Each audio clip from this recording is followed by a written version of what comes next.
Welcome back. Today's video features 6 of Australia's most wanted criminals.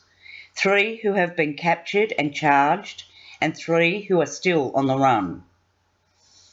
Last year's Crime Stoppers Australia Most Wanted list featured 19 people, 11 of which were either captured thanks to a tip-off from the public or who handed themselves in when their mugshots appeared across media sites. Here are 3 people still wanted and 3 who have been captured.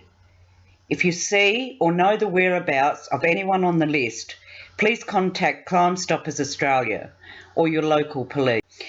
You can remain anonymous, and remember, these people are dangerous and you should not approach them yourself.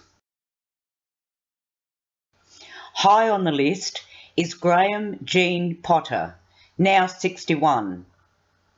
Potter served 16 years for killing Wollongong shop assistant, 19-year-old Kim Barry. The pair met at the Crown Gardens disco on Potter's Bucks Night in February 1980, and after rejecting Potter's attempts to seduce her, he bashed the teenager to death, cut off her head and fingers, and dumped the remains in nearby bushland. He was released in 1996 and developed connections with Melbourne's criminal underworld. At the time he went on the run, Potter was accused of being hired to kill a man at the wedding of the son of Melbourne underworld figure Mick Gatto in 2008.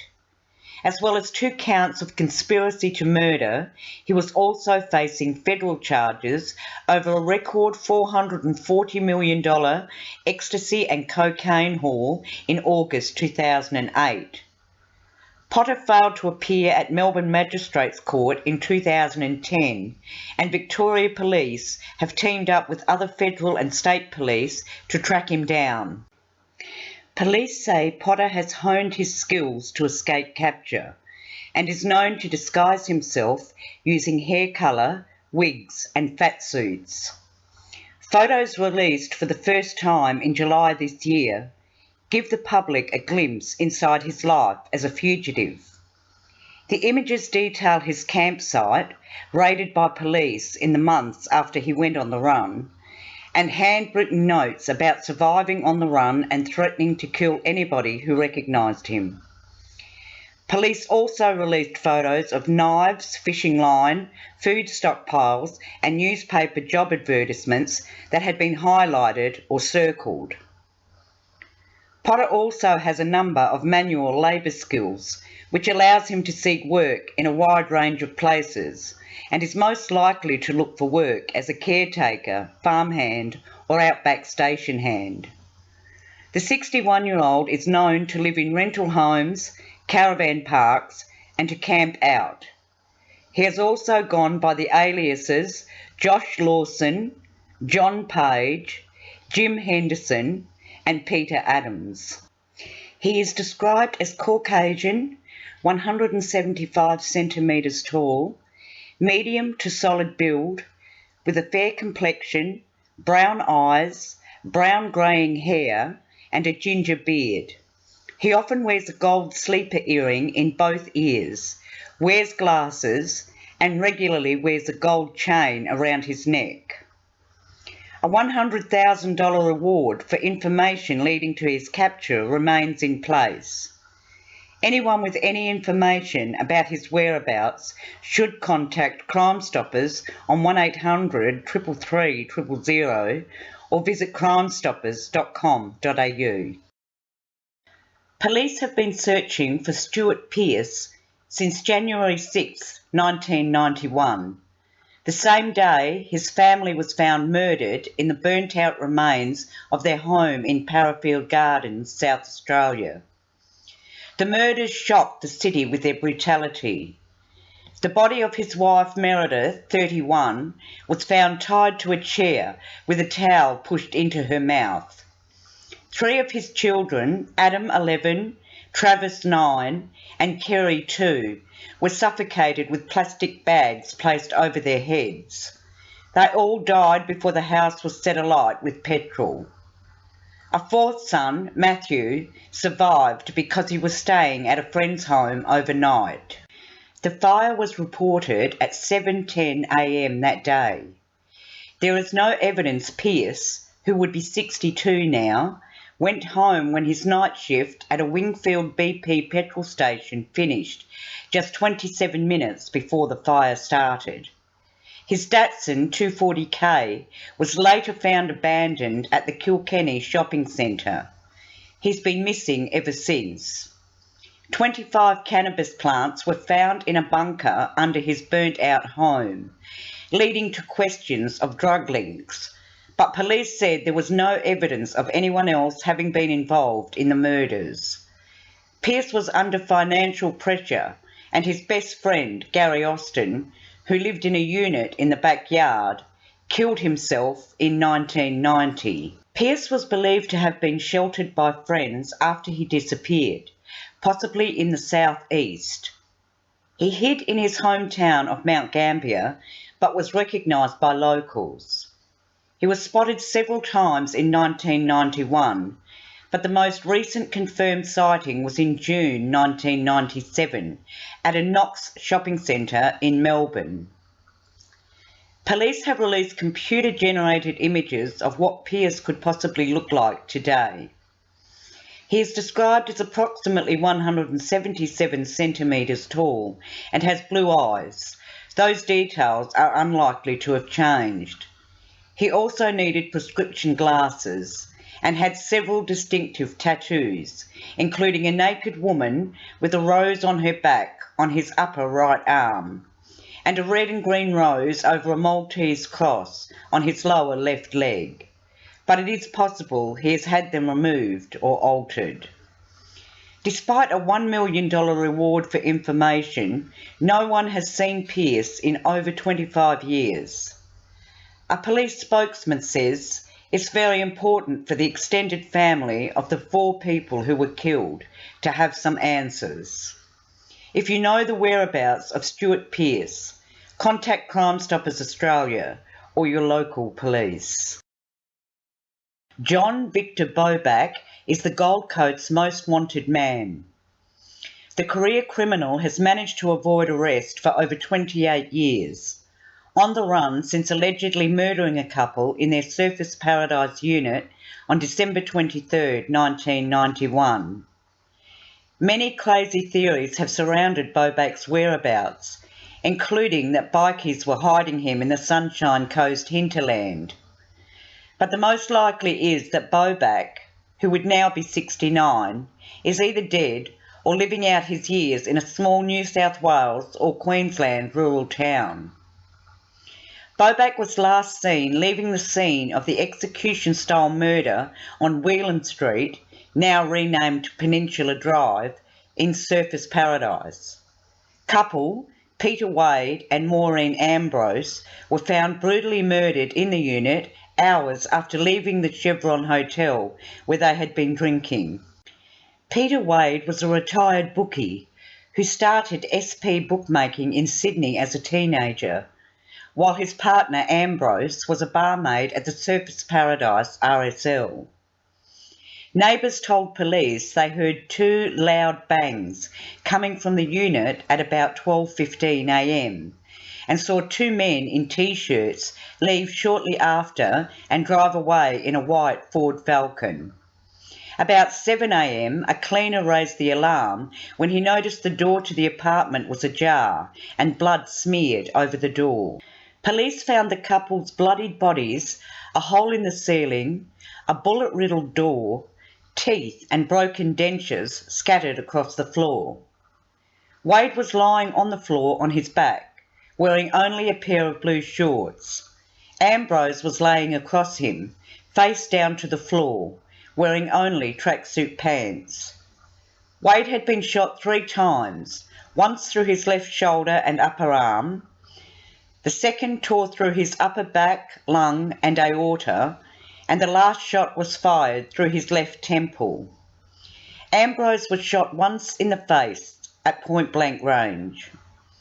Mysteriously, someone else had been shot, with detectives finding blood, teeth, 2 pieces of a dental plate, and a trail of blood leading from the unit along the stairway and out to the street. During the forensic examination, palm and fingerprints belonging to Ronald Henry Thomas were found.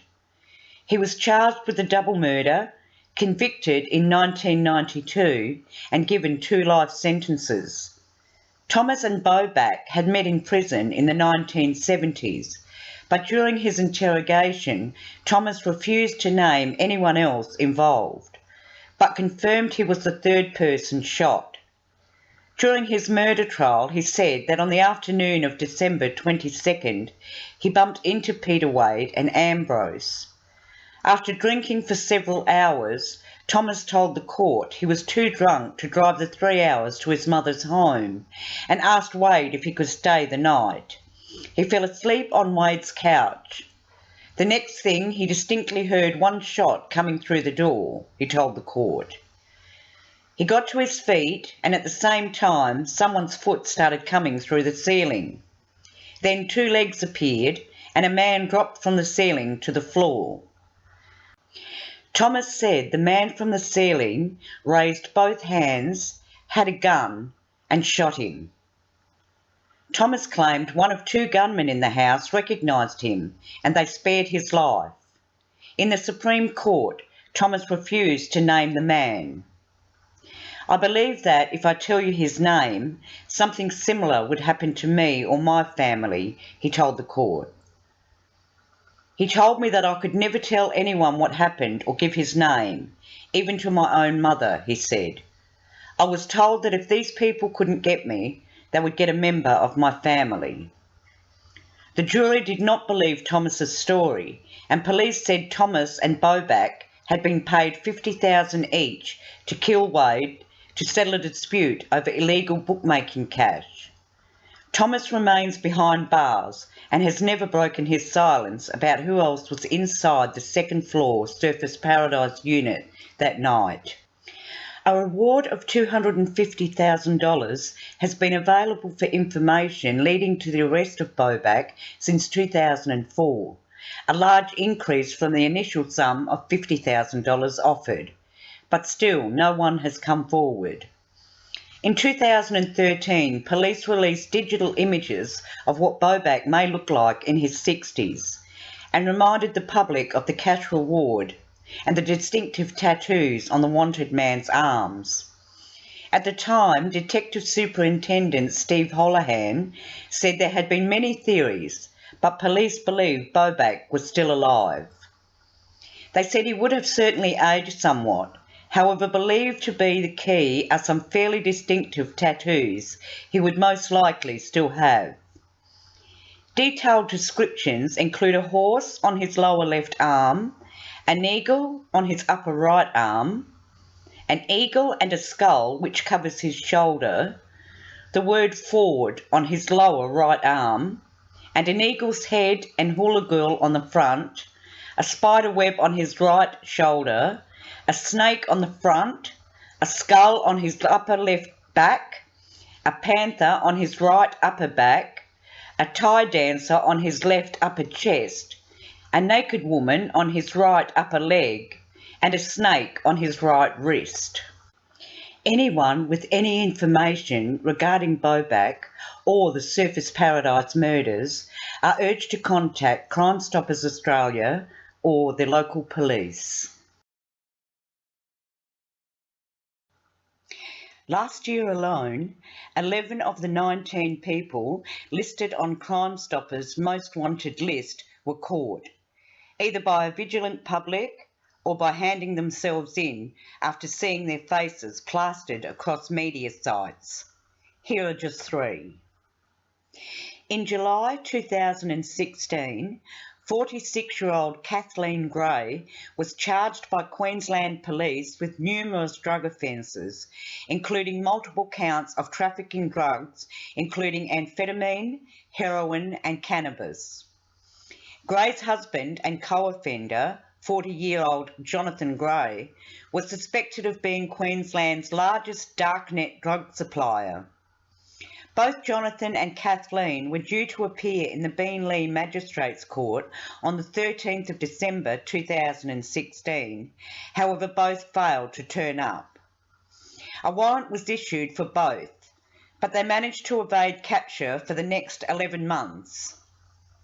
Only hours after their mugshots were included in Australia's Most Wanted list, they were spotted in Adelaide's Hyde Park by a member of the public. A sting operation was then launched, and undercover police arrested the pair in front of students and teachers during an afternoon pickup at Walden Anglican School for Girls, where their daughters were attending. A large amount of magic mushrooms were also discovered at the home they were sharing in Goodwood. The couple were extradited to Queensland to face charges. The suspected killer, 41-year-old Jonathan Dick, was wanted over the alleged samurai sword murder of his own brother, David, in broad daylight at a busy Melbourne shopping centre in February 2017. The image of that believed to be Dick was captured on CCTV footage that day in the Doncaster shopping centre, carrying what appears to be a sword. Police believe he managed to evade capture by hiding among the homeless community in Fitzroy, living in a tent and possibly relying on support from homeless agencies. It has been revealed that Dick also had a kill list of associates he was tracking down, and sources claim those targets were warned by authorities and offered protection. Last August 2018, Mr. Dick, who is believed to have mental health issues, then attacked David Camerata, a former school friend from Whitley High School, with a hammer. Badly injured but able to escape, Camerata said he had no idea why the former school friend would want to harm him. But last month, Camerata saw Jonathan Dick lurking again as he parked his car in a CBD parking lot before beginning work at a nearby jewellery store. Realising he was being stalked and in danger, Camerata, along with his workmate, Dion Raiola, gave chase. After a brief scuffle, the pair made a dramatic citizen's arrest, and Dick was finally taken into custody and charged with the murder of his brother, as well as the attempted murder of Camerata in the hammer attack. The matter is currently before the Victorian courts. While not technically one of the country's most wanted criminals, here's an interesting story of a criminal who became a national hero. A homeless man attracted international media attention after he was captured on video shoving a shopping trolley at a knife-wielding attacker in the Burke Street terrorist attack. Michael Rogers was seen hurdling a metal trolley towards Hassan Khalif Sher Ali twice as police worked to apprehend the attacker before eventually shooting him. His heroic act was seized upon immediately, leading to the moniker the Trolley Man and praise from the public. Ali had crashed his car and set it alight before stabbing 3 people and killing 1 in the ISIS-inspired terrorist attack in Burke Street, Melbourne on 27th of January 2017. 46-year-old Rogers spoke to the media after the event, admitting he'd had a troubled past and had just been released from prison 5 weeks earlier for stealing a motorcycle. He also spoke of his past battle with drug addiction, but said he was dedicated to turning his life around. Rogers said he just wanted to help and do something right for the first time in his life. A crowdfunding campaign started by the Melbourne Homeless Collective was established in his name after his actions gained him notoriety, and it raised more than $140,000 in less than a week. The collective said all funds donated to the campaign would go directly to Mr. Rogers to help get him back on his feet, adding, "He's a hero in our eyes, and he can do what he feels best with any funds he receives. It didn't take long, however, for authorities to realise Rogers had notoriety of another kind. He was wanted for alleged breach of bail and burglary offences in the Melbourne CBD and St Kilda areas. Moved and humbled by the generosity of the public, Rogers decided to turn himself in and was eventually charged with burglary and theft. I've been unable to find any information on what has happened to Rogers since then, but let's hope he's continued to turn his life around. Please remember, these are dangerous people. If you see or know of their whereabouts, do not approach them. Call or visit Crime Stoppers Australia. You can remain anonymous. I'll bring you more of Australia's Most Wanted in the near future, so make sure you subscribe to the channel to receive notifications. A special thanks to our valued subscribers for continuing to watch. I appreciate each and every one of you. Until next time.